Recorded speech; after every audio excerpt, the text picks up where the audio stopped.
नमस्कार, योगितास किचनमध्ये आपल्या सगळ्यांचं स्वागत आहे। आज मी बनवणार आहे सुकटीची चटणी।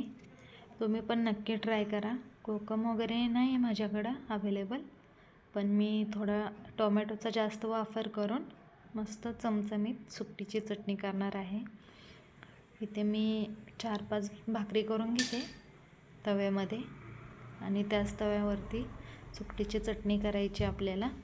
तुम्ही पण नक्की ट्राय करा। अशाने भांडी पण खूप निघत नाहीत आणि खूप छान लागते, टेस्टी होते खूप तव्यामध्ये चटणी केलेली। तर इथे सुकट निवडून घेतले मी। खडे असतील तर खडे काढून घ्यायचे व्यवस्थित। त्याच्यानंतर सुकट भाजून घेऊया व्यवस्थित आपण तव्यावरती खरपूस अशी। हे पहा, एका प्लेटीत काढून घेतले मी सुकट। आता 2 पाण्याने व्यवस्थित धुवून घेणार आहे मी। बघा, तुम्ही पण नक्की ट्राय करा अशा प्रकारे। एका प्लेटीत घेतले काढून मी धुवून। त्याच तव्यावरती तवा गरम करायला ठेवला आहे, त्याच्यामध्ये तेल घालून ठेचलेला लसूण घातला आहे। आता कांदा घालून घेतला आहे, छान फ्राय करते कांदा थोडा लाल कलर येईपर्यंत।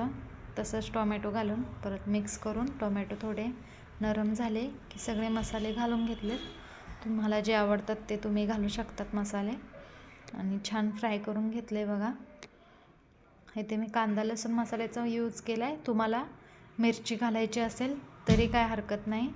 इथं धुवलेली जी सुकट आहे, जवळा म्हणतात काही जण, ती सुकट घालून मस्त फ्राय केले कोथिंबीर घालून। हे पहा, आपलं ताट रेडी आहे।